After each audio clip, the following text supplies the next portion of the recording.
नमस्कार साथियों, analyser app में आप सभी का स्वागत है। सॉरी, आवाज़ नहीं आ रही होगी। नमस्कार साथियों, एनालाइजर ऐप में आप सभी का स्वागत है। व्यूज़ तो बहुत कम जा रहे हैं वीडियो में, लेकिन कुछ लोग तो हैं देखने वाले, उन्हीं को मान करके बना रहा हूं मैं वीडियो। बाकी आप लोग शेयर करें तो बहुत अच्छा लगेगा मुझे भी, और क्योंकि व्यूज़ आएंगे तो मुझे थोड़ा मोटिवेशन मिलता है पढ़ाने में, क्योंकि प्रश्न कहीं से भी पूछे जा सकते हैं। और 30 का 30 प्रश्न अगर आपको मालूम है कि 30 के 30 प्रश्न अधिनियम से ही पूछे जाएंगे, कहीं और से पूछे नहीं जाएंगे, तो ये बात तो श्योर है कि अगर आप अधिनियम को पढ़ लें अच्छी तरीके से तो आप 30 में से 30 प्रश्न तो सही करने की स्थिति में आ ही जाएंगे। लेकिन शर्त यह है कि अगर आप अधिनियम को अच्छे से पढ़ें तब, नहीं तो इसी अधिनियम में से प्रश्न पूछे जाएंगे और आप बना नहीं पाएंगे। तो दोनों स्थितियां हैं। मेरा जो टारगेट है पूरे अधिनियम को पढ़ाने का, मैं कम पढ़ाऊं, मतलब कम टॉपिक कवर करूं, लेकिन जितना टॉपिक आप मेरे से पढ़ें एनालाइजर के थ्रू, जितने टॉपिक को भी आप कवर करें, उस टॉपिक से सिंगल क्वेश्चन बाहर न जाए। तो ये मेरा उद्देश्य है। इसलिए मैं एक एक, देखिए अधिनियम का मैं YouTube में बहुत सारा वीडियो देखा, आवश्यक वस्तु अधिनियम का, उसके अंतर्गत मैं बहुत सारे वीडियो देखा, अभी मतलब बनाने के बाद देखा, सबने 1 घंटे 1.5 घंटे में उसको खत्म कर दिया है। अब 1 घंटे 1.5 घंटे में खत्म होने लायक चीज है ही नहीं। तो या तो कुछ चीजें छोड़ दी जाएंगी तभी 1-1.5 घंटे में खत्म होगा, या तो फिर सभी चीजें पढ़ाई जाएंगी तो बहुत सतही स्तर पे पढ़ाई जाएंगी और प्रश्न जो है गंभीर स्तर पे गहराई में जाकर के पूछेगा। तो ऐसा हम काम क्यों करें? हम जब पढ़ा रहे हैं और आप अगर समय दे रहे हैं, एक भरोसा दे रहे हैं हमको कि हाँ हम आपके ऊपर भरोसा जताते हैं कि आप अच्छे से पढ़ाएंगे, तो हम ऐसा काम चोरी वाला काम क्यों करें। इसलिए मैं थोड़ा सा डीप में जाके पढ़ाऊंगा। और एक यूजर का कॉल आया था मेरे पास, एक व्यूअर का, जिन्होंने कहा था कि सर थोड़ा आप धारा के बारे में जरूर बता दें। तो आज से मैं इसमें एक चीज और ऐड करूंगा कि धारा के बारे में भी बात करता चलूंगा। आइए, धारा 3 तक हमने पूरी तरीके से खत्म कर लिया था आवश्यक वस्तु अधिनियम के अंतर्गत।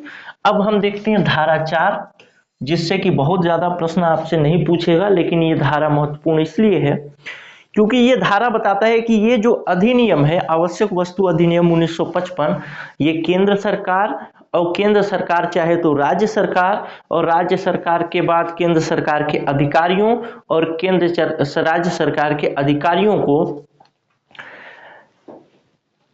कर्तव्य का अधिरोपण करता है। यानी केंद्र सरकार के क्या कर्तव्य होंगे इस अधिनियम के अंतर्गत, राज्य सरकार के क्या कर्तव्य होंगे, जो केंद्र सरकार के अधिकारी हैं उनके क्या कर्तव्य होंगे, राज्य सरकार के अधिकारी हैं उनके क्या कर्तव्य होंगे, उन सारे कर्तव्यों का अभिरोपण करता है। यानी ये कर्तव्य उनको बताता है कि आप अगर इस अधिकारी के पद पर हैं या सरकार के पद पर हैं तो आपके इतने सारे कर्तव्य हैं आवश्यक वस्तु अधिनियम के अंतर्गत। आवश्यक वस्तु अधिनियम के अंतर्गत मुख्य कर्तव्य क्या हो सकते हैं कि इसका जो धारा 3 है, उस धारा 3 के अंतर्गत जो भी नियम कायदे कानून बताए गए हैं उनका पालन हो।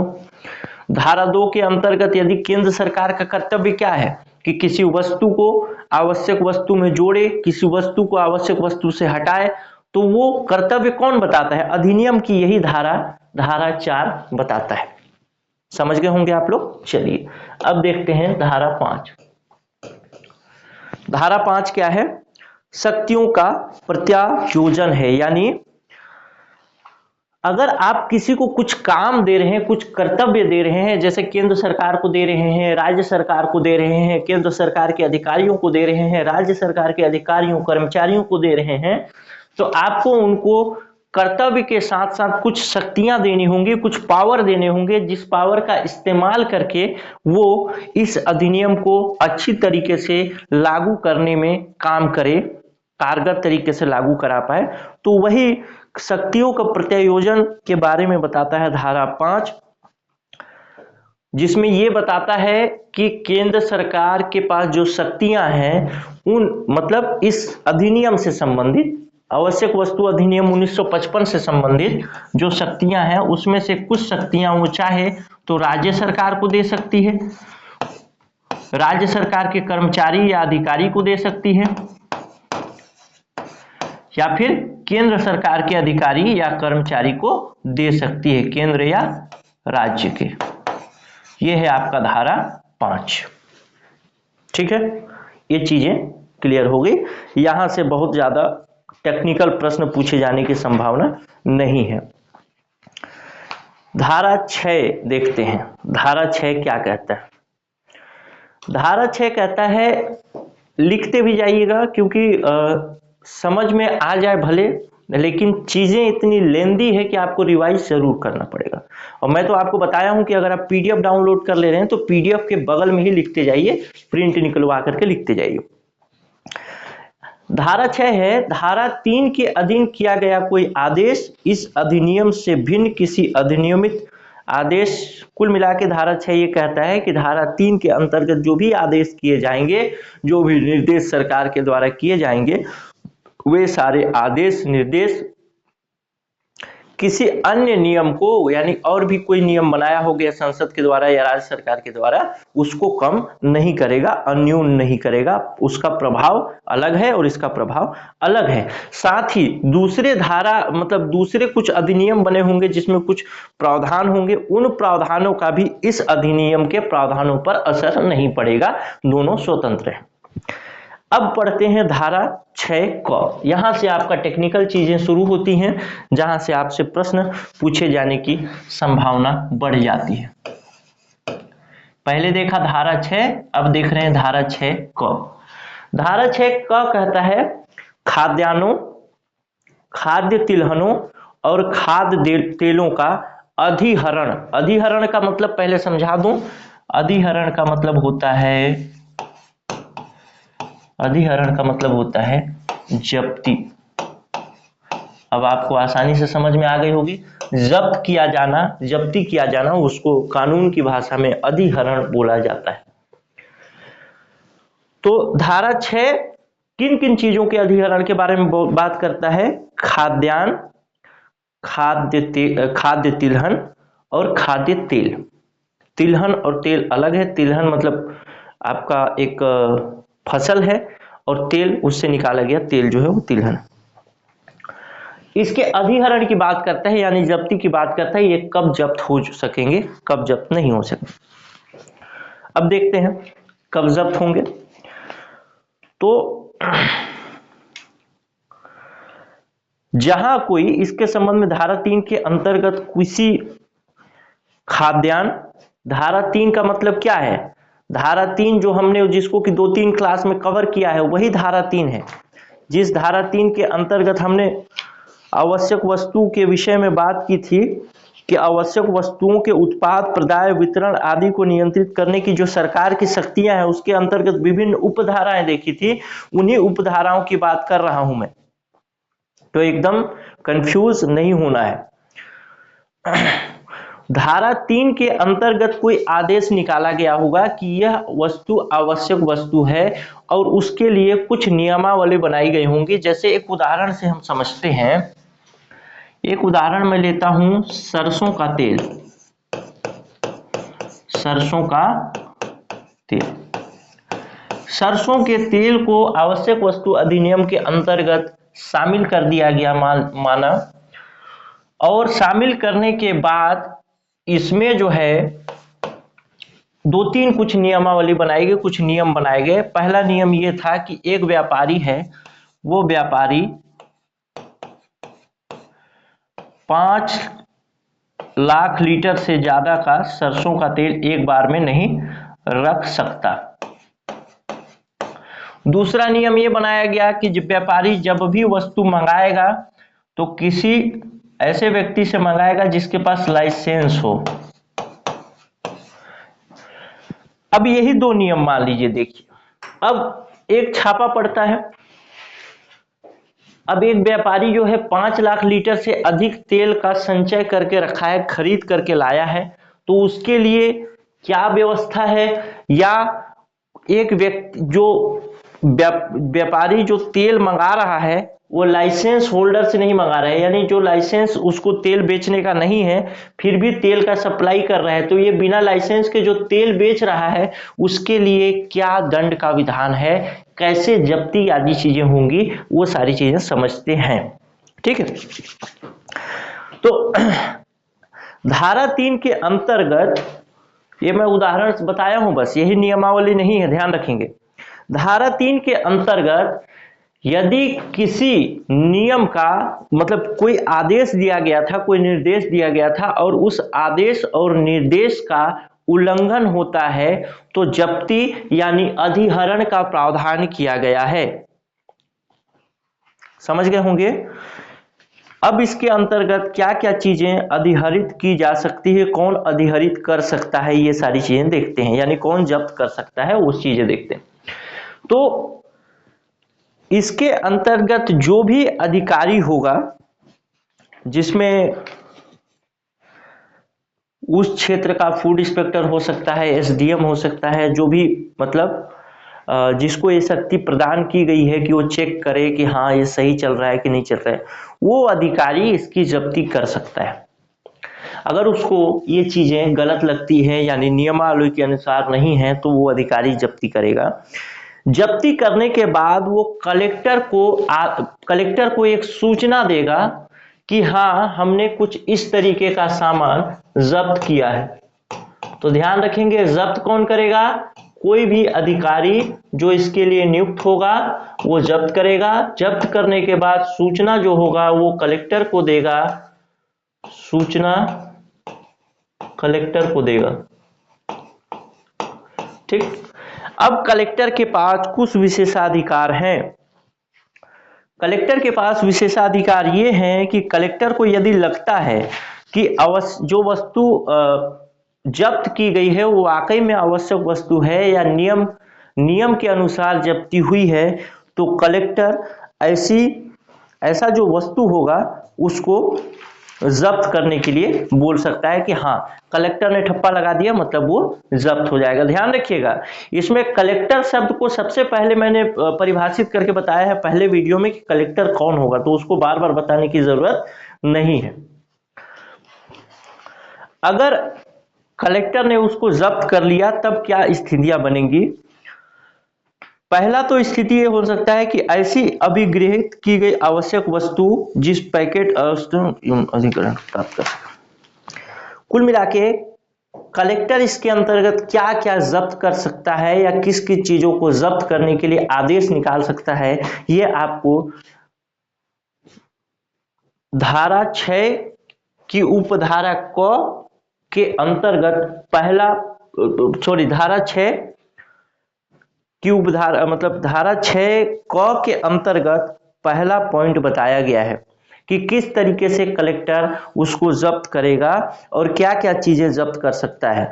अब 2-3 चीजें हैं जिसको लिख लीजिए। पहला तो वो आवश्यक वस्तु, यदि कलेक्टर समझता है कि ये वाकई में इसको जब्त करने लायक है तो उस आवश्यक वस्तु को जब्त कर लेगा। जैसे इस स्थिति में देखें तो सरसों का तेल क्या हुआ, आवश्यक वस्तु हुआ, तो वो आवश्यक वस्तु को जब्त कर सकता है। दूसरी बात क्या हो सकती है, सरसों का तेल किसी पात्र में रखा गया होगा, उस पात्र को भी वो जब्त कर सकता है। यानी मान लीजिए एक बड़ा सा कंटेनर था जिसमें सरसों का तेल जा रहा था, बड़ा बड़ा टीना था, ड्रम था, तो ड्रम भी उसी के साथ जब्त हो जाएंगे।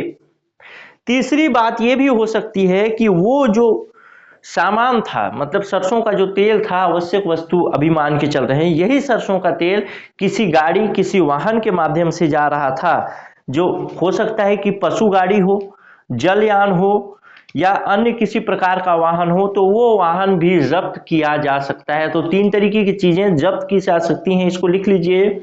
पहला, वह आवश्यक वस्तु। दूसरा, वह आवश्यक वस्तु जिस पात्र में रखा गया था वो पात्र भी जब्त किया जाएगा। और तीसरा, जिस गाड़ी के माध्यम से उस वस्तु को ले जाया जा रहा था वह उस गाड़ी को भी जब्त कर लिया जाएगा, चाहे वो तांगा हो यानी पशु से चलने वाला हो या मोटर से चलने वाला कोई गाड़ी हो, दोनों ही स्थितियां में। अब देखते हैं कुछ और चीजें, अगर ये चीजें कार्यवाही हो गई, जब्त हो गया, लेकिन अगर कोई व्यक्ति सरसों के तेल का उत्पादन करता है तो उसके लिए नियम लागू है। अगर मान लीजिए 6 क के अंतर्गत 3 चीजें मुख्य रूप से हैं, खाद्यान्न, खाद्य तिलहन और खाद्य तेल। तो अगर खाद्य तिलहन के अंतर्गत सरसों भी आएगा, और सरसों का उत्पादन कोई किसान करता है, और किसान उत्पादन करने के बाद अगर सरसों के लिए कुछ गाइडलाइन है सरकार के, तो अगर किसान उत्पादित कर रहा है तो उस पर यह नियम लागू नहीं होगा। यानी किसान के पास यदि सरसों रखा हुआ है जो उत्पादन करने वाला है, तो ऐसी जब्ती नहीं की जा सकेगी। समझ गए होंगे आप लोग। अब देखते हैं आगे।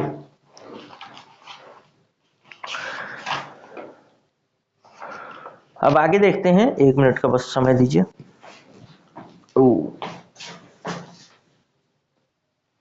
कंटिन्यू करते हैं।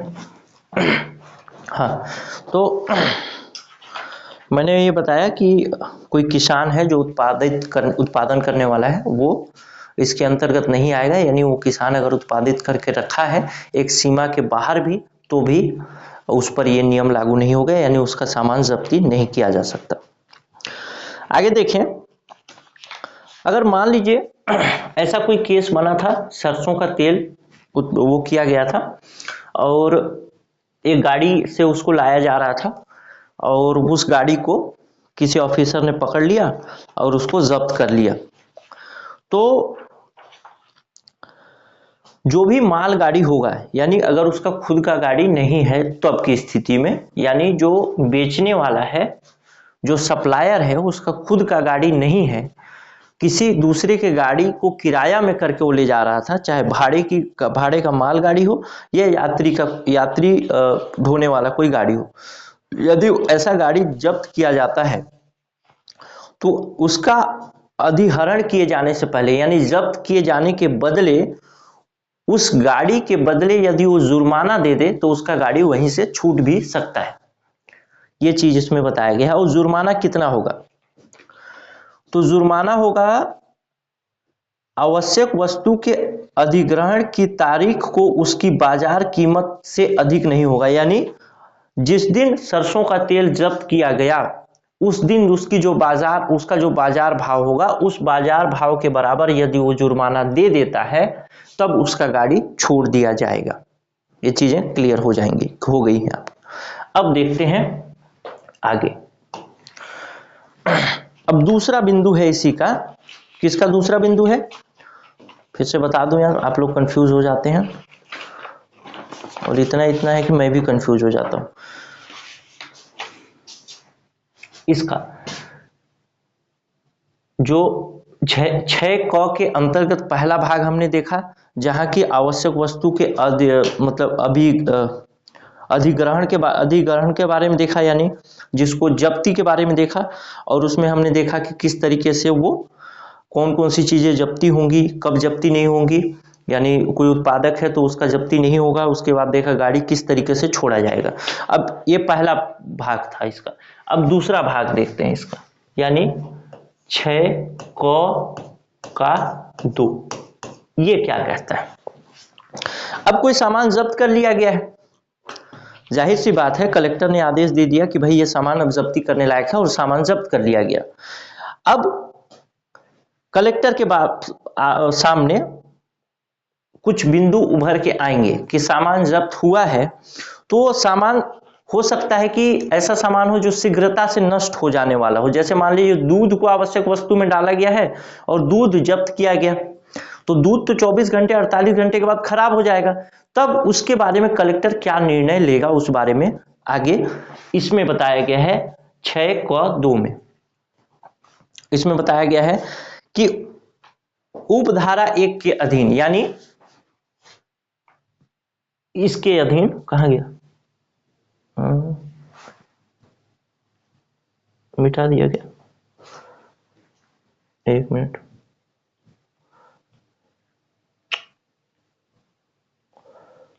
मिटा दिया शायद, कोई बात नहीं, यहाँ लिख लेते हैं। जो मैंने बताया था आपको अभी, जिसमें सरसों तेल वाला उदाहरण दे करके बताया था, उसकी बात बोल रहा हूं कि 6 के अधीन यदि कोई वस्तु जब्त किया गया है तो 6 में उसके बारे में बताया गया है कि वस्तु यदि शीघ्रता से नष्ट होने वाला है तो उस विषय में कलेक्टर क्या आदेश या क्या नियमावली फॉलो करेंगे। ठीक है, तो देखते हैं। पहली बात कि यदि उस वस्तु का नियंत्रित कीमत कोई लागू किया गया है सरकार के द्वारा, तो उस नियंत्रित कीमत पर वस्तु को बेचने का आदेश दिया जा सकता है, पहला पॉइंट है। दूसरा पॉइंट है, यदि कीमत कोई नियत नहीं की गई है, दूसरी स्थिति ये बन सकती है कि वस्तु का जो नियंत्रित कीमत पहले से लागू नहीं है, नहीं बताया गया है सरकार के द्वारा, तो अगर ऐसा नहीं बताया गया तो उस वस्तु का नीलामी होगा, कलेक्टर उसका नीलामी कराने के आदेश देंगे।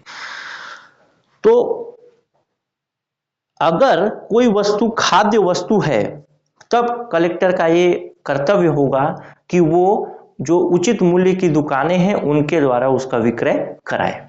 तो इस तरीके से दो बिंदु इसमें बताए गए हैं। अब देखते हैं इसी के अंतर्गत 6 के अंतर्गत 3 ये क्या कहता है।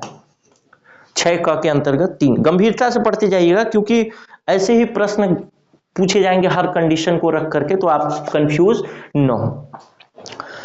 मैं भी चाहता तो हड़बड़ी में पढ़ा सकता था, लेकिन क्या करूं, मजबूर हूं, बेईमानी करना आदत नहीं है ना। चलिए, जहां किसी आवश्यक वस्तु का विक्रय पूर्वोक्त रीति से किया गया है, उसके विक्रय आगम नीलामी संबंधित कटौती के पश्चात। कुल मिलाकर ये कहता है कि मान लीजिए पहला पॉइंट हमने देखा इसमें कि कोई वस्तु जब्त कर ली गई, दूसरा पॉइंट देखा कि उसका विक्रय कर दिया गया है, नीलामी कर दिया गया है, या उचित मूल्य की दुकान के द्वारा उसको बेचवा दिया गया कलेक्टर के द्वारा। अब तीसरा पॉइंट इसी पॉइंट से, इस दूसरे वाले पॉइंट से जुड़ा हुआ है। यदि मान लीजिए कि कलेक्टर ने ऐसा आदेश पारित नहीं किया और वस्तु खराब हो गई, ठीक है, अब वो यूज करने लायक नहीं है। दूसरी स्थिति ये हो सकती है कि वो व्यक्ति, आगे हम अपील के बारे में पढ़ेंगे, वह व्यक्ति कौन व्यक्ति, जिसका सामान जब्त किया गया था, वह व्यक्ति यानी प्रार्थी जो है वो अपील कर देता है किसी न्यायालय में कि ये गलत तरीके से जब्त किया गया है, तब, या वो अपील करने के बाद दोष मुक्त हो जाता है तब। 3 स्थितियां बता दिया मैं। पहला कि कलेक्टर ने कोई आदेश पारित नहीं किया, सामान नष्ट हो गया। दूसरी स्थिति वो अपील कर देता है और अपील का निर्णय जो आता है उसमें वो सजा मुक्त हो जाता है। कुल मिला के अपील का जो निर्णय आता है, तो अपील के निर्णय में ये आदेश होता है कि आप इसको इस तरीके से गलत तरीके से जब्त किए हैं। तीसरा कि वो कंप्लीटली दोष मुक्त हो जाए जिसका सामान जब्त किया गया था। तो तीनों स्थितियों में किस तरीके से उसको पैसा रिटर्न किया जाएगा, किसको, फिर से समझाता हूं मैं, थोड़ा सा कंफ्यूज होना नहीं। पहला केस ये हुआ कि सरसों का तेल जो था वो जब्त कर लिया गया कलेक्टर के आदेश पर, किसके अनुसार, इसके अनुसार। दूसरा बात ये हुआ कि इस 6(2) के अनुसार उसको बेच दिया गया, लेकिन बेचने के बाद पता चला बेच दिया गया या फिर कलेक्टर ने आदेश ही पारित नहीं किया। आदेश पारित नहीं किया का मतलब कि तेल रखा रह गया, पहला स्थिति हो सकता है। दूसरा स्थिति ये हो सकता है कि उसको बेच दिया गया, या तीसरा स्थिति ये हो सकता है कि उसको नीलामी कर दी गई। अब तीनों स्थितियों में वो सामान अब है नहीं, वो सामान खत्म हो चुका है। अब इन तीनों स्थिति के उत्पन्न होने पर यदि वो व्यक्ति केस जीत जाता है या फिर अपील करता है, तो अपील के आदेश में ऐसा आता है कि जो कलेक्टर ने किया वो गलत किया है, तब उस व्यक्ति को, यानी कौन सा व्यक्ति, जिसका सामान था, उस व्यक्ति को किस हिसाब से पैसा दिया जाएगा, किस हिसाब से हर्जाना सरकार के द्वारा दिया जाएगा, ये चीज इसमें बताया गया इसके अंतर्गत। तो वह है कि जहां उसके विक्रय आगत यानी कुल मिला के जो भी ये सामान है, इस सामान के नीलामी में जो खर्च हुआ होगा उस खर्चा को काट करके उसको बेचने में, ट्रांसपोर्टेशन में, यानी मान लीजिए कि उचित मूल्य की दुकान से उसको बेचा जा रहा है तो उचित मूल्य की दुकान तक पहुंचाने के लिए कुछ ट्रांसपोर्ट का खर्च आया होगा, कुछ लेबर का खर्च आया होगा, उन सब लेबर के कॉस्ट को काट करके उसको फिर पैसा वापस किया जाएगा, किसको, जिसका सामान था उसको। समझ गए होंगे। चलिए अब आगे बढ़ते हैं। तो इस तरीके से हमने देख लिया कि ये कंप्लीट हो गया, जिसमें कि हमने मतलब इसके अंतर्गत हमने क्या क्या देखा, तो इसके अंतर्गत हमने देखा खाद्यान्न, खाद्य तिलहन और तेलों का अधिहरण के विषय में, यानी जब्ती के विषय में जो 3 प्रावधान थे। पहला प्रावधान हमने देखा उसके जब्ती के विषय में कि कलेक्टर जब्त करेगा, फाइनली छापा कोई भी मारे, फाइनल आदेश जो आएगा वो कलेक्टर के आदेश पर ही जब्त होगा, तो ध्यान रखेंगे। दूसरा हमने देखा कि अगर वो वस्तु जल्दी से खराब होने लायक है तो उसको किस तरीके से बेचा जाएगा, किस तरीके से नीलामी की जाएगी। तीसरा हमने देखा कि अगर मान लीजिए गलत तरीके से उस वस्तु को जब्त करके नीलाम कर दिया गया, बेच दिया गया है, जब्त करके रखा रह गया, तब किस तरीके से जिसका सामान था उसको पैसा रिटर्न किया जाएगा। अब आगे देखते हैं। अब देखते हैं हम, यहां तक हो गया है 6 क का 1, 6 क का 2, 6 क का 3। अब देखते हैं हम 6 ख। समझ में आ रहा होगा आप लोगों को। 6 ख, 6 ख के अंतर्गत पहला बिंदु देखते हैं, यानी 6 ख 1 क्या कहता है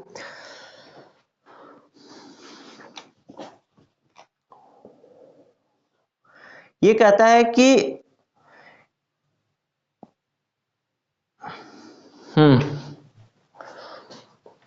ये खाद्यान्नों आदि के अधिग्रहण से पूर्व दर्शित किए जाने सूचना किया जाना, यानी कुल मिला के ये कहता है कि अगर खाद्यान्न कुछ जा रहा था, उसका अधिग्रहण किया जा रहा है, उसको जब्ती किया जा रहा है, उसका जब्त किया जा रहा है, तो ऐसी स्थिति में जो व्यक्ति है उसको सूचना दिया जाए। कौन से व्यक्ति को?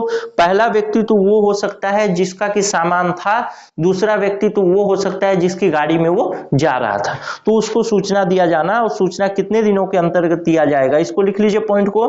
खाद्यान्नों आदि के अधिहरण से पूर्व दर्शित करने की सूचना का दिया जाना, यानी जब्ती से पहले या फिर जब्ती के बाद सूचना दिया जाना कि भाई आपका सामान ये जब्त हो गया है इस कारण से।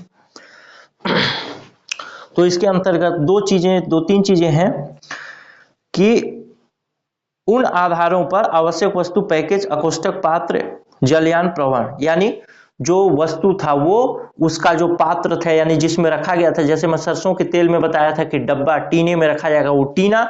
उसके अलावा जो गाड़ी जब्त की गई है उसको जब जब्त किया जाएगा तो उससे जब्त करने के बाद एक जानकारी देनी होगी, एक लिखित सूचना दिया जाएगा, यानी लिखित सूचना के बाद ही उसको जब्त किया जाएगा। कुल मिला के जब व्यक्ति जब जब्ती बनाएगा, जो ऑफिसर होगा, जब्ती आपका ये सामान जब्त किया जा रहा है तो वहां पे एक आदेश निकालेगा, एक लिखित सूचना देगा कि आप ये नोटिस रखिए, इस नोटिस के आधार पर आपका ये सामान जब्त किया जा रहा है। ये चीज है पहला। दूसरा कि उसका सामान तब तक जब्त नहीं किया जाएगा जब तक उसको एक मतलब फाइनल जब्ती तो तुरंत हो जाएगा। पहले एक ऑफिसर आया, मान लीजिए एक सामान की जब्ती होनी है, मान लीजिए तेल की ही जब्ती होनी है, तेल को एक ऑफिसर छापा मारा और छापा मार के तुरंत जब्ती कर लिया। जब्ती करने के दौरान जैसे ही वो जब्त करेगा तो एक कागज का टुकड़ा यानी एक नोटिस बना करके देगा, और इसी ये नोटिस किसको मिलेगा? जो तेल का मालिक होगा उसको। तेल के मालिक को ये नोटिस मिल गया कि आपका ये सामान जब्त किया जा रहा है। जब ये सामान जब्त कर लिया गया तो फाइनल जब्ती कौन करेगा? फाइनल कौन इसको अधिकारित करेगा? कलेक्टर। कलेक्टर फाइनल जब तक नहीं करेगा तब तक ये नहीं माना जाएगा कि ये जब्त हुआ है। समझ रहे होंगे। तो जब ये जब्ती के दौरान एक नोटिस दिया गया, मालिक जो है वो मालिक को एक नोटिस थमा दिया गया कि आपका सामान जब्त हो रहा है, फिर ये कलेक्टर के पास जाएगा, कलेक्टर फिर इसका फाइनल डिसीजन लेंगे कि हाँ ये जब्त होने लायक है या नहीं है। ठीक है। तो इसी नोटिस की बात पहले नंबर पॉइंट में की गई है कि जो भी वस्तु होगा या फिर उसमें जिसमें वो वस्तु रखा रहेगा, पात्र जिसको बोला गया, या गाड़ी जिसको जब्त किया जा रहा है, उसके बारे में नोटिस में लिख करके जो ऑफिसर होगा वो देगा मालिक को, गाड़ी मालिक को, दोनों को। फिर उसके बाद उसका जब्त हो जाएगा सामान। जब्त होने के बाद जो है कलेक्टर के पास जाएगा वो, तो कलेक्टर के पास भी अपना लिखित आवेदन वो दे सकता है, लिखित आवेदन करने का उसको अधिकार है। और ऐसे सभी आवेदन पर कलेक्टर विचार करेंगे, उसके बाद ही जब्ती होगी। ये बताता है आपका 6ख1। समझ गए होंगे। अब देखते हैं 6ख2। कमेंट भी करिएगा आप लोग कि समझ में आ रहा है कि नहीं, क्योंकि बहुत ही मामूली सा बिंदु रहता है जिसको समझाने की कोशिश करता हूं मैं, लेकिन रहता है बहुत कठिन। अब देखते हैं 6ख2 ये क्या कहता है। 6ख2 कहता है कि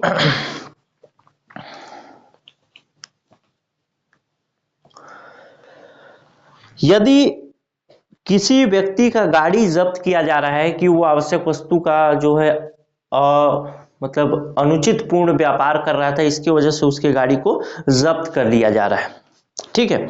तो ऐसा व्यक्ति यदि ये साबित करने में समर्थ हो जाता है कलेक्टर के समक्ष कि मैंने जो गाड़ी दिया था व्यक्ति को, मान लीजिए एक व्यक्ति है ए जो कि तेल का कारोबारी है, और एक व्यक्ति है बी जो कि एक ट्रक है, जिसके पास ट्रक है, और बी से ए ने ट्रक लिया किराए पर। अब किराए पर ट्रक लिया क्या करने के लिए कि मैं ईंटा ढोऊंगा। अब ईंटा ढोने के बजाय उसने मान लीजिए 1 महीने के लिए किराए पर ले लिया कि 1 महीने का जो किराया होगा मान लीजिए 40,000 रुपए, और 40,000 मैं तुमको दूंगा इस, और उसके बाद मैं अपना ड्राइवर रखूंगा, ये बोला, और मैं ये ईंटा ढोने का काम करूंगा। कोई बात नहीं, ईंटा आवश्यक वस्तु नहीं है, मालिक ने दे दिया इसको ए को। अब ए उसी में तेल ढोने का काम कर रहा है, और तेल ढोने के दौरान वो पकड़ा गया, ठीक है, समझ रहे होंगे। तेल ढोने के दौरान वो पकड़ाया। अब पकड़ाने के बाद जो है, पहली बात जो हम लोग ने पढ़ा था कि जितने का तेल होगा उसके बाजार मूल्य के बराबर यदि बी यानी ट्रक मालिक भुगतान कर दे तो तत्काल उसका ट्रक छोड़ दिया जाएगा। दूसरा ऑप्शन उसको यहां पे मिलता है, कहां पे, 6ख2 में। दूसरा ऑप्शन ये मिलता है कि यदि बी किसी तरीके से साबित कर दे कि जो तेल ढोने का काम हो रहा था वो काम ए ने मुझे जानकारी में बिना रखे किया है, यानी मेरे ट्रक का दुरुपयोग किया है, तब भी इसका गाड़ी छोड़ा जा सकता है। किसके अंतर्गत, 6ख2 के अंतर्गत। समझ गए? हाँ समझ गए होंगे, बिल्कुल आसान है। अब देखते हैं ऐसी सूचना, अब देखते हैं 6ख3।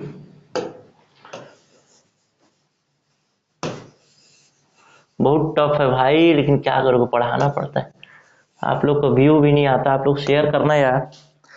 अब देखते हैं 6ख3 ये क्या बताता है। 6ख3 क्या बताता है, ऐसी सूचना देने में उस खंड के उपबंधों का पर्याप्त रूप से पालन किया गया है जो कि किसी आवश्यक वस्तु, पैकेज, जलयान अधिग्रहण वाले आदेश का अविधिमान्य उपधारा नियमितता। कुछ नहीं कहता, इसको ज्यादा जानने की जरूरत नहीं।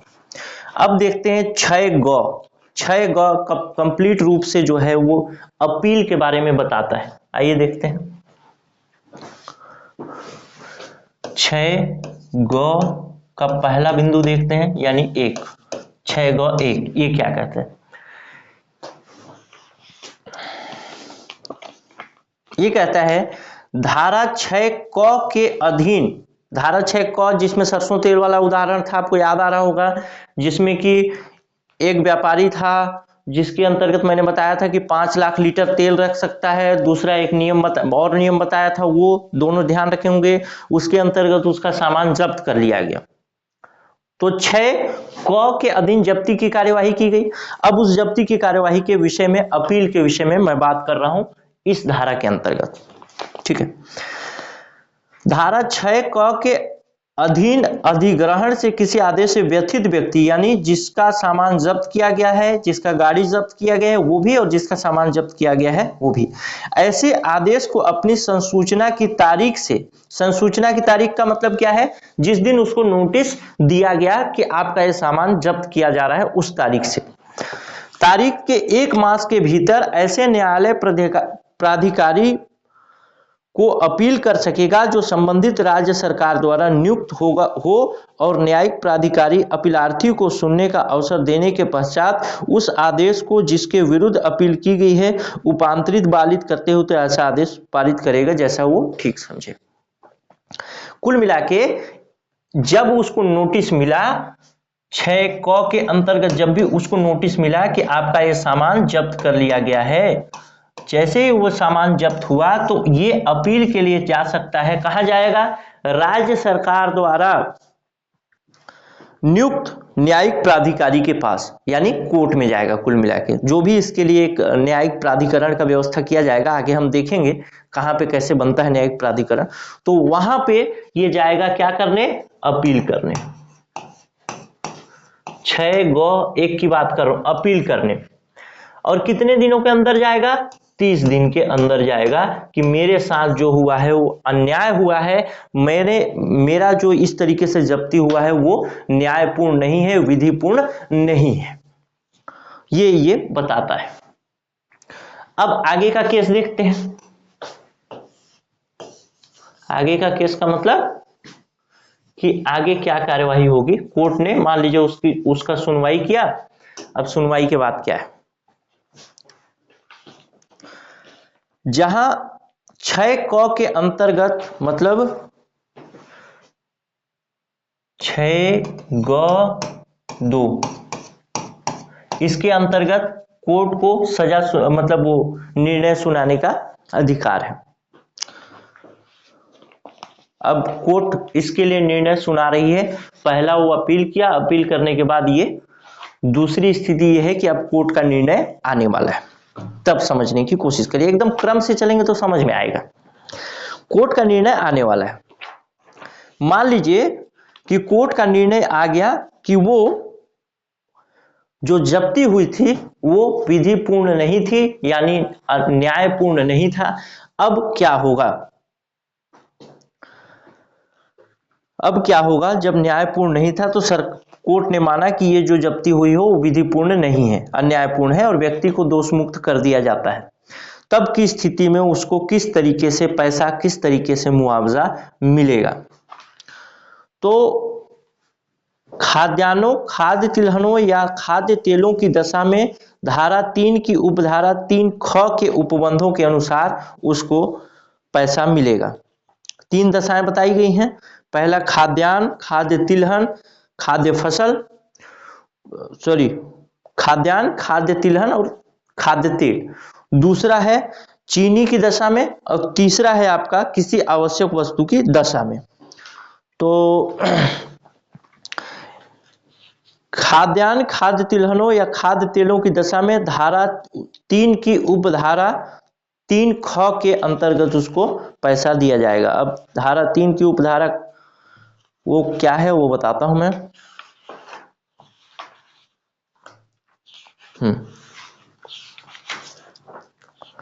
धारा 3 की उपधारा 3 ख,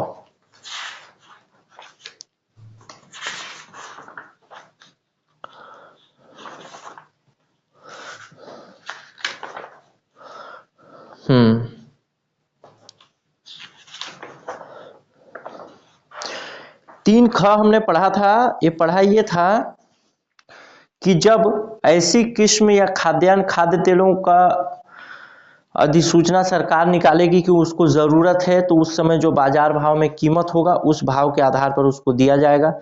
तो इसके अंतर्गत मैंने 4-5 बिंदु बताए थे जिसको आपको ध्यान रखना होगा। आगे देखते हैं चीनी की दशा में। तो चीनी के लिए आगे हमने बताया था 3 ग में पढ़ा था, धारा 3 के ग के अंतर्गत पढ़ा था कि उचित और लाभप्रद कीमत और चीनी का विनिर्माण लागत तो उसके बराबर उसको पैसा देना पड़ेगा, ये चीज आपको याद होगा। अति आवश्यक वस्तु की दशा में हमने पढ़ा था धारा 3 की उपधारा 3 में तो ये सारी चीजें आपको याद होंगी, तो उसी के अंतर्गत उसको पैसा दिया जाएगा। अब आगे देखते हैं धारा 6 घ। ग खत्म हो गया, अब घ देखते हैं।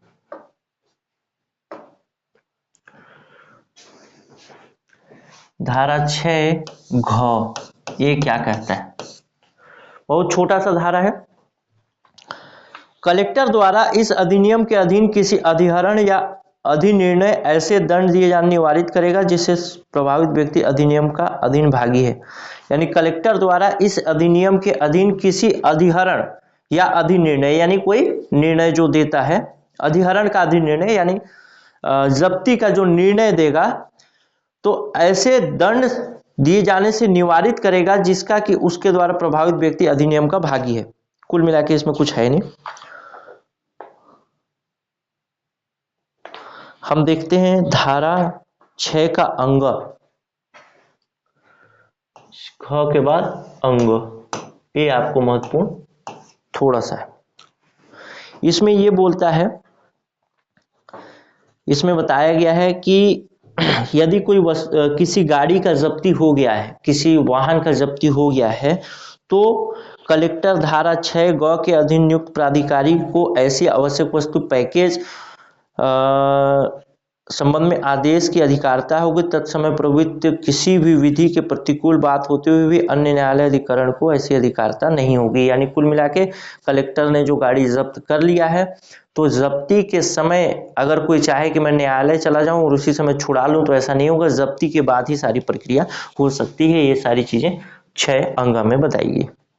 अब देखते हैं शास्तियां। शास्तियां का मतलब होता है सजा। अब ये शुरू होता है धारा 7 से।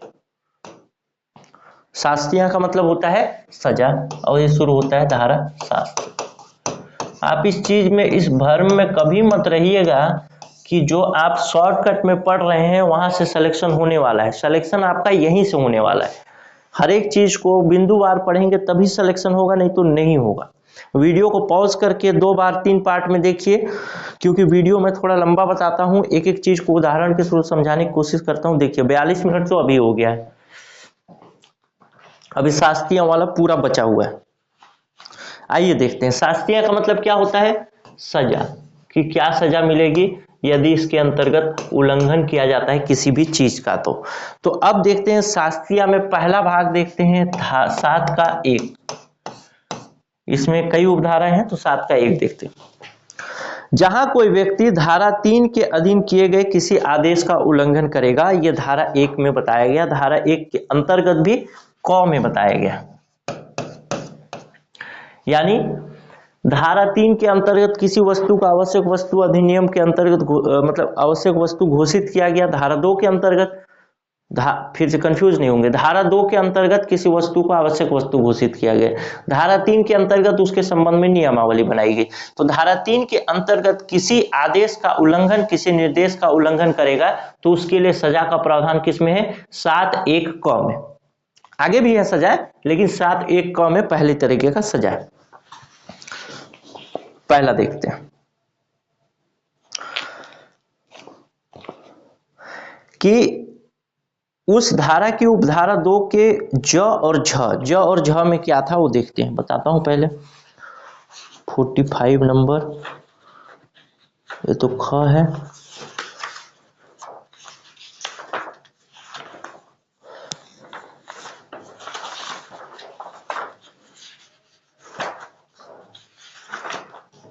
कहाँ गया यार, 1 मिनट बस।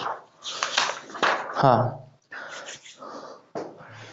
ज और झ का मतलब क्या है? धारा 3 के अंतर्गत जो ज और झ उपधारा है उसकी बात कर रहा हूं मैं। पहला है कि यदि वो ज या झ के प्रति निर्देश या आदेश का उल्लंघन करता है तब क्या होगा। तो ज में क्या था? पूर्वोक्त बातों से किसी विनिमय प्रतिषेध की दृष्टि से किसी जानकारी आंकड़ों का संग्रहण, यानी अधिकारी चाहता है। धारा 3 में चला गया हूं अभी मैं, ध्यान रखेंगे। धारा 3 के अंतर्गत जो ज पॉइंट है वो बताता है कि अधिकारी चाहे तो किसी वस्तु के विनिमय या प्रतिषेध, यानी उसको बेचने से रोकने की दृष्टि से जानकारी या आंकड़ा इकट्ठा कर सकता है, और ऐसा आंकड़ा यदि नहीं देता है तब उसके लिए सजा का प्रावधान है। कौन आंकड़ा नहीं देगा? दुकानदार, व्यापारी, उत्पादक, तब उसके लिए सजा का प्रावधान है। झ में क्या है? किसी आवश्यक वस्तु के उत्पादन, प्रदाय या वितरण अथवा उसमें व्यापार में लगे व्यक्तियों से अपेक्षा की जाता है कि वो कारोबार से संबद्ध जो पुस्तकें हैं, लेखे हैं, स्टॉक का जो रजिस्टर है, वो रजिस्टर जो अधिकारी है उसको दिखाए। और यदि दोनों स्थितियां, दोनों तरीके के काम नहीं किए जाते या कोई एक तरीके का काम नहीं किया जाता, यानी ज के अंतर्गत यदि आंकड़े का संग्रहण करना चाहता है अधिकारी, उसको आंकड़े नहीं दिए जाते। झ के अंतर्गत यदि 3 के अंतर्गत यदि उसको लेखा बही जो है या जो स्टॉक का रजिस्टर है, जो भी एंट्री मेंटेन की गई है, रिकॉर्ड मेंटेन की गई है, उसको यदि वो मांगता है और जो दुकानदार है या जो व्यापारी है, जो उत्पादक है, वो नहीं देता है, तब की स्थिति में इसमें सजा का प्रावधान है। किसमें? 7(1) क में। और सजा कितनी होगी? कारावास जिसकी अवधि 1 वर्ष तक हो सकेगी और दंडनीय जुर्माने से भी दंडनीय होगा, यानी 1 वर्ष का कारावास है और जुर्माना भी है, लेकिन जुर्माना बताया नहीं गया है कि जुर्माना कितना होगा। 7(1) क के अंतर्गत ये पहला बिंदु था। अब 7(1) क के अंतर्गत ही देखते हैं दूसरा बिंदु। दूसरा बिंदु क्या कहता है, लिखिएगा। किसी आदेश की दशा में कारावास जिसकी अवधि 3 मास से कम नहीं होगी परंतु 7 वर्ष तक हो सकेगी, दंडनीय होगा। अब ये किसके लिए है? पहला तो था ज और झ के लिए, यानी ज और झ के नियम का पालन नहीं करेगा तो 1 वर्ष तक का कारावास हो सकता है और जुर्माना भी हो सकता है। उसके अलावा धारा 3 के अंतर्गत अन्य नियमों का पालन नहीं करेगा तो 3 माह से 7 वर्ष तक का सजा हो सकता है।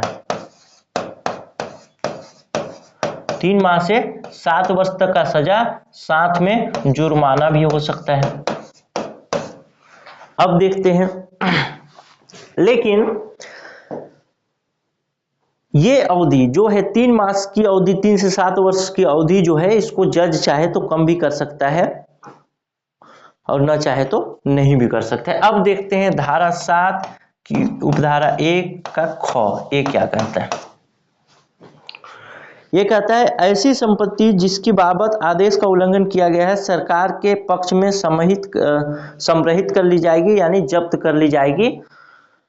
ऐसी संपत्ति जिसके बाबत आदेश का उल्लंघन किया गया है, यानी तेल के बाबत किया गया है, गेहूं के लिए किया गया है, या फिर कुछ सरसों के लिए किया गया है, दूध के लिए किया गया है, तो वो अगर जब्त कर ली जाती है तो फिर वो सरकार की संपत्ति हो जाएगी, सरकार का पूरा अधिकार हो जाएगा। ये कहता है धारा 7(1) ख में। अब देखते हैं 7(1) ग में क्या कहा गया। 7(1) ग क्या कहता है? 7(1) ग कहता है कि कोई पैकेज है, यानी कुछ सामान है, उसका जो पैकेजिंग है उसके बारे में बात कर रहा है, यानी उसका जो पात्र है। अभी पात्र के बारे में तेल का टीना 40 रुपए का ऐसा लगता है, लेकिन मान लो बड़ा सा कंटेनर था, उसका मूल्य जो है लाखों में, तो उसको तो छुड़ाना चाहेगा ना आदमी। तब की बात सोच के देखिए, यदि कोई पैकेज अवस्थित या पात्र संपत्ति पाई गई हो तो पशु गाड़ी, जलयान, अन्य परिवहन संपत्ति ले जाने में प्रयुक्त किया गया हो, यानी कोई गाड़ी, तो न्यायालय के आदेश किए जाने पर सरकार के पक्ष में संप्रहित की जाएगी। पहला तो न्यायालय के आदेश से पूर्व ही सरकार का संपत्ति हो जाएगा। दूसरा, यदि गाड़ी, वाहन आदि है तो सरकार अगर न्यायालय निर्णय देती है तो वो फिर वो सरकारी संपत्ति हो जाएगी। तो कुल मिला के वाहन के विषय में बताता है और सामान, और ये बताता है आपका सामान के विषय में। वाहन के अलावा एक चीज और बताता है, ये पात्र के विषय में। पात्र का मतलब जिसमें सामान लाया, मतलब रखा गया, जैसे तेल के लिए तेल का टीना। तो इस तरीके से 7(1) के अंतर्गत क के अंतर्गत 2 बिंदु, पहला, दूसरा, इसमें एक ज और झ धारा 3 के अंतर्गत, उपधारा 3 के अंतर्गत एक ज बिंदु है और एक झ बिंदु है। इसमें ये सजा मिलेगा 1 वर्ष तक का और जुर्माना, बाकी के लिए 3 माह और 7 वर्ष का जुर्माना। उसके बाद 7(1) ख में देखा कि सामान 7 सरकार का हो जाएगा, 7(1) ग में देखा कि वाहन या पात्र भी सरकार का हो जाएगा न्यायालय के आदेश के बाद। आगे देखते हैं। अब देखते हैं धारा 7(2) ये क्या कहता है। आराम से पढ़िएगा, थोड़ा डाइजेस्ट कर करके पढ़िएगा, समझ में आएगा। धारा 7(2) कहता है, यदि कोई व्यक्ति जिसको धारा 3 की उपधारा 4 ख के अधीन निर्देश दिया गया हो तो उस निर्देश का अनुपालन करने में असमर्थ रहता है तो वह कारावास जिसकी अवधि 3 माह से कम नहीं होगी किंतु 7 वर्ष तक होगी। अब धारा 3 की उपधारा 4 का खंड ख क्या था वो देख लेते हैं।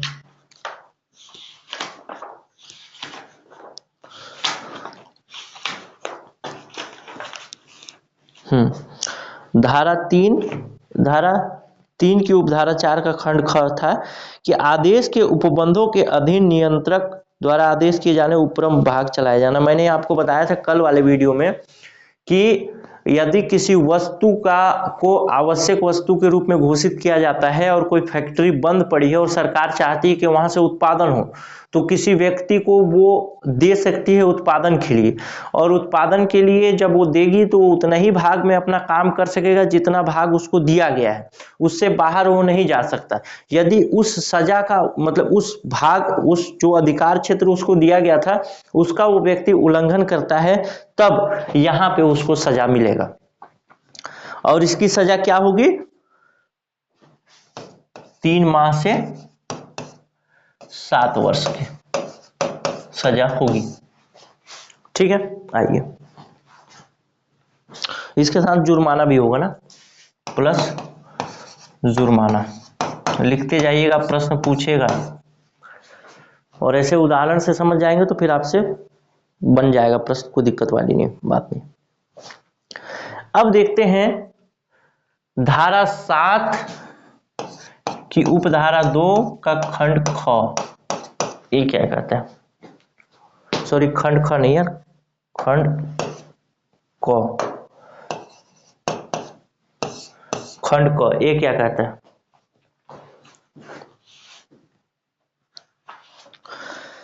ये कहता है कि यदि उपधारा 1 के खंड क उपखंड 2 के अधीन, यानी पहले हमने बताया मैं जिसमें 3 वर्ष से, ये वाला भाग बता रहा हूं, ये वाला, ये और ये, ठीक है।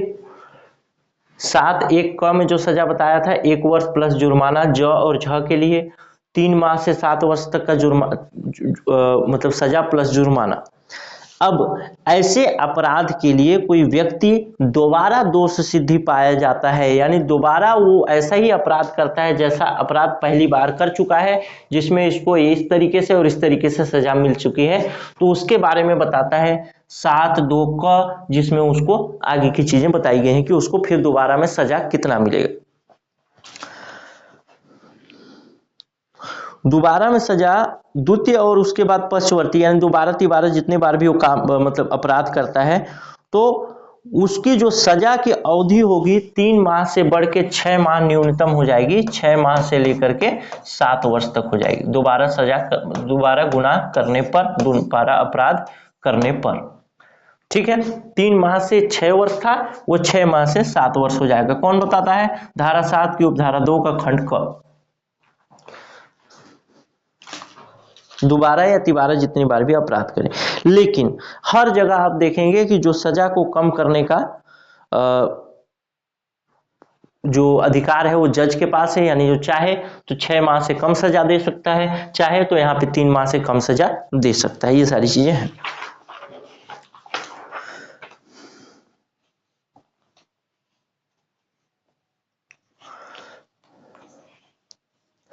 अब देखते हैं धारा 2 का ख, यानी 7(2) ख, ये क्या कहता है? 7(2) ख क्या कहता है? 7(2) कहता है कि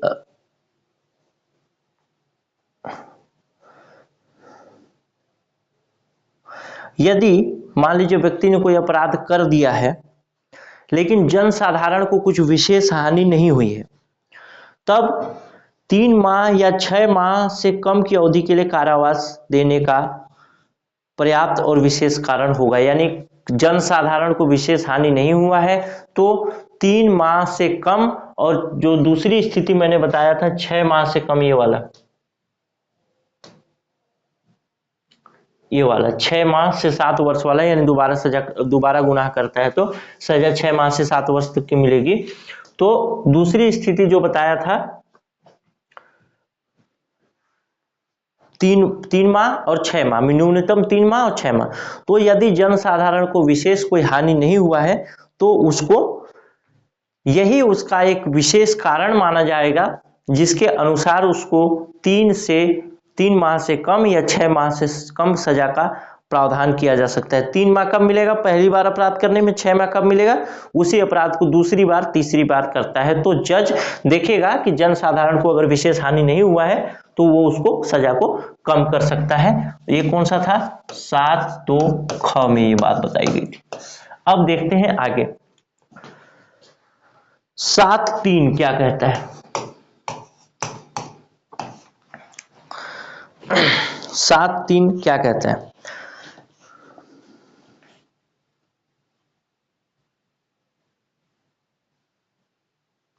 सात तीन ये कहता है कि यदि कोई व्यक्ति बार बार ऐसा अपराध करता है, यानी दोष सिद्ध हुआ व्यक्ति किसी आवश्यक वस्तु की बाबत किसी आदेश के उल्लंघन के लिए उपधारा के अधीन अपराध को पुनः दोष सिद्ध होता है, यानी दोबारा उसी काम को करता है। मान लीजिए तेल बेचने का काम था, सरसों का तेल बेच रहा था, सरसों का तेल बेचा, एक बार पकड़ा गया, उसको ले आए कोर्ट में उसको सजा मिल गई कि तुम 3 महीने या 6 महीने के लिए तुम जेल में रहोगे। 3 महीने 6 महीने के लिए जेल में रहा, उसके बाद फिर वही काम किया तो फिर जज देखता है तो 6 महीने से 7 साल तक की सजा है तो 6 महीने का दे देता है। फिर तिबारा आता है तो फिर से देखता है उसी केस में आया है, तो जज चाहे तो उस वस्तु के कारोबार पर रोक भी लगा सकता है धारा 7(3) के अनुसार। यानी तुम तेल का आप कारोबार करोगे ही नहीं, तुम्हारा काम खत्म हो चुका है। इस तरीके से धारा 7 के अंतर्गत विभिन्न प्रावधान यानी अपराध मतलब शास्तियों से विषय में, सजा के विषय में देखा हमने। अब हम देखते हैं धारा 7 का पहला भाग यानी क। पहले धारा 7 के अंतर्गत देख रहे थे, अब धारा 7 के अंतर्गत ही क है। ठीक है, समझ गए होंगे। धारा 7 के अंतर्गत क धारा है। धारा 7 के अंतर्गत हमने पहले 1, 2, 3 देखा, 1, 2, 3 देखा और 1 के अंतर्गत क, ख, ग देखा। अब धारा 7 का मेन भाग क के अंतर्गत हम देख रहे हैं। यह कहता है केंद्र सरकार की कुछ रकम भू राजस्व की बकाया के रूप में वसूल करने की शक्ति। केंद्र सरकार को कुछ रकम भू राजस्व की बकाया के रूप में वसूल करने की शक्ति लोक मांग के रूप में, यानी लोगों के भलाई के लिए। अब देखते हैं इसमें क्या है। जहां कोई व्यक्ति धारा 3 के अधीन कोई आदेश मतलब किसी अपराध के लिए दोषी पाया गया, ठीक है, धारा 3 के अधीन किसी अपराध के लिए दोषी पाया गया। धारा 3 में क्या है? नियमावली है कि कौन सा सामान मतलब कैसे कितना बेचेगा कितना नहीं बेचेगा। मान लीजिए बोला कि तुम 100 यूनिट से ज्यादा पार्ले जी पर डे नहीं बेच सकते और वो उसी दिन 150 बेच दिया। अब उसके अंतर्गत उसको सजा मिलेगा तो कुछ जुर्माना लगेगा और कुछ दिन के लिए उसको जेल में रहना पड़ेगा या फिर दोनों हो सकता है। तो इस जुर्माने की बात अब की जा रही है धारा 7 क के अंतर्गत। ठीक है, धारा 7 क के अंतर्गत जुर्माने की बात की जा रही है। यदि वो व्यक्ति, ध्यान रखेंगे ये चीज जो है, केंद्रीय सरकार के कुछ रकम भू राजस्व बकाया के रूप में वसूल करने की शक्ति, ये 1984 में जोड़ा गया, इससे पहले ये नहीं था। तो आपसे ये भी पूछ सकता है। यदि कुछ रकम तय हुआ कि ये जुर्माना के रूप में देगा, मान लीजिए 10,000 रुपए,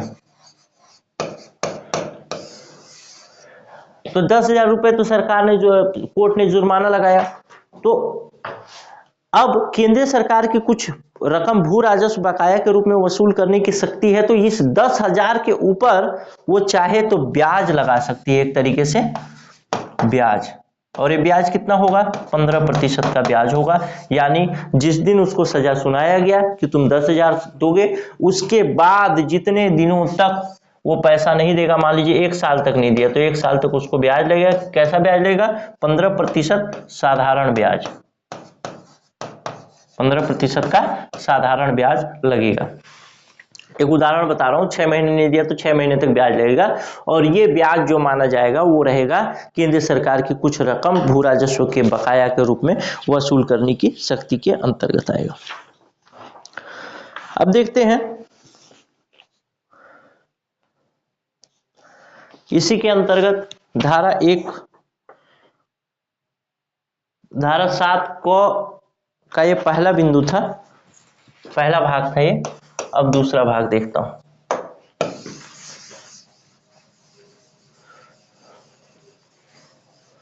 बहुत मजेदार है यार ये एक्ट, लेकिन थोड़ा सा धारा जो है ना स्पष्ट रूप से नहीं है, एक ही धारा में 3-4 चीजें हौच पौच करके बना दिए हैं, तो थोड़ा अच्छा नहीं लगता, नहीं तो बहुत मजेदार है।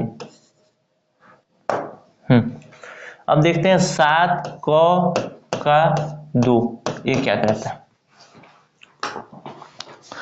उपधारा 1 के अधीन वसूल की गई रकम ऐसे आदेश के अनुसार बरता जाएगा जिससे ऐसी रकम संदाय जमा करने के दायित्व संपन्न हुआ था।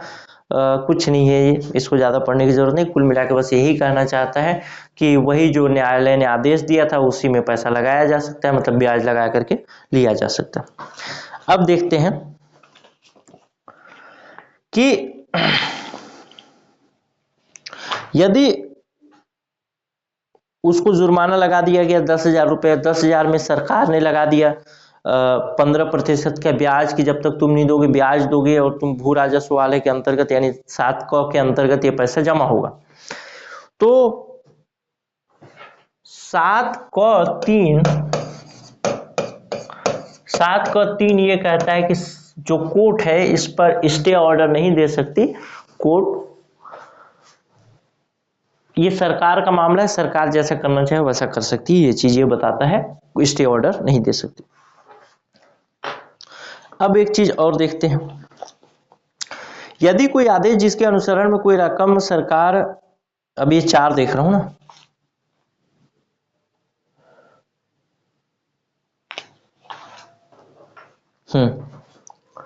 अब देखते हैं 7 को 4 ये क्या कहता है।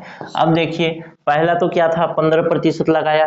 दूसरा बात क्या था कि उसी खाते में जमा होगा, यानी इस पर जिस दिन से वो लगेगा उसी के ऊपर लगाया जा सकता है, यानी जुर्माना जितना लगा उसी के ऊपर लगाया जा सकता है। धारा 2 का। धारा 3 का है कि कोर्ट नहीं जा सकते आप, यानी ये सरकार का मामला है, इस पर आप कोर्ट में इंटरफेयर नहीं कर सकते। धारा 4 क्या कहता है? धारा 4 कहता है कि यदि ऐसा कोई आदेश दे दिया गया और बाद में वो व्यक्ति दोष सिद्ध नहीं हुआ, यानी निर्दोष साबित हो गया, तब क्या होगा, सरकार कैसे इसको टेकल करेगी? तो सरकार फिर उसको जितना वो रकम जमा किया रहेगा उसके 15% साधारण ब्याज की दर से उसका पैसा रिटर्न करेगी। यानी मान लीजिए कि 2019 में ऐसा आदेश आया कि 10,000 रुपए में 15,000 के दर से आप 15% के दर से आपको ब्याज देना है। अब 2000 ये निर्णय आया आपका 2020 में, अब 2020 से आ गया 2025। अब 2025 में जाकर के निर्णय पलट जाता है, यानी कोर्ट से जीत जाता है वो। अब ये जो पैसा था ये 2020 में निर्णय आया तो 2022 तक ये जमा कर चुका था। अब 2022 के बाद 23, 24, 25 3 साल का जो ब्याज होगा वो सरकार उसको रिटर्न करेगी। ये किसमें बताया गया है? धारा 7 क 4 में। ठीक है, अब देखते हैं स्पष्टीकरण। स्पष्टीकरण का मतलब है कि बार बार मैंने सरकार सरकार सरकार बोला है, तो सरकार का मतलब वही है जो कि केंद्र सरकार हो या राज्य सरकार हो। राज्य सरकार में यदि कोई अधिकारी है तो अधिकारी सरकार के बराबर माना जाएगा, यानी अधिकारी भले जब्त करे लेकिन पैसा कौन देगी? सरकार देगी। अब देखते हैं आगे, एक और धारा पढ़ते हैं, धारा 8।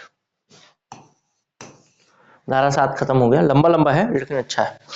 धारा 7 खत्म हो गया। धारा 8 कहता है प्रयत्न और दुष्प्रेरण, यानी धारा 3 के अधीन आदेश का उल्लंघन करने का प्रयत्न करता है या उस प्रयास करता है दुष्प्रेरण करने का, तो ये समझा जाएगा कि वो आदेश का उल्लंघन कर रहा है।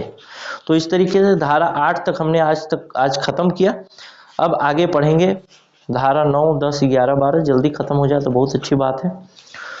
मैं सोच रहा हूँ कि कुछ छोड़ूं ना। अगर आप लोगों को मेरे पढ़ाने का स्टाइल पसंद नहीं आ रहा होगा, आप लोग सोच रहे होंगे शॉर्टकट में पढ़ाऊं, तो नीचे कमेंट करिएगा। मैं शॉर्टकट में भी पढ़ा सकता हूं, वैसे मेरी आत्मा गवाही नहीं देती कि शॉर्टकट में मैं पढ़ाऊं। मैं चाहता हूं कि जब कंप्लीट पढ़ाऊं दोबारा आपको पढ़ने की जरूरत न पड़े। उदाहरण की वजह से मेरा थोड़ा लेट हो जाता है, कुल मिलाकर मेरे को लगता है ऐसा। बाकी आप लोग इसके लिए जो टेस्ट वगैरह है उसको ज्वाइन कर लेंगे तो आपका कंप्लीट तैयारी हो जाएगा। मैं पहले भी बता चुका हूं कि 2-3 चीजें करिए आप। एक तो पीडीएफ का प्रिंट निकलवा लीजिए, दूसरी बात उसी पीडीएफ में लिखते जाइए क्लास के साथ, और तीसरी बात कि आप टेस्ट ज्वाइन कर लीजिए। इसके बाद आपको अधिनियम में कुछ भी नहीं करना पड़ेगा। इसके बाद कोई भी क्वेश्चन आपसे नहीं छूटेगा, ये गारंटी बोल सकता हूं। आप अगर 100% पढ़े हैं तो, क्योंकि मैं कुछ नहीं छोड़ रहा हूं तो छूटेगा कहां से? पूरा एक एक लाइन तो चाट जा रहे हैं तो छूटेगा कहां से? चलिए मिलते हैं अगले वीडियो में, तब तक के लिए नमस्कार, जय हिंद, जय भारत। कमेंट करके जरूर बताइएगा कि कैसा लग रहा है। बोरिंग तो है लेकिन फिर भी कोशिश करता हूं कि उदाहरण के थ्रू ठीक ठाक बता दूं आपको, लेकिन फिर भी आप बताइएगा कि और क्या सुधार किया जा सकता है। जैसे धारा वाला किसी ने बताया था तो मैं सुधार किया हूं। चलिए नमस्कार, जय हिंद।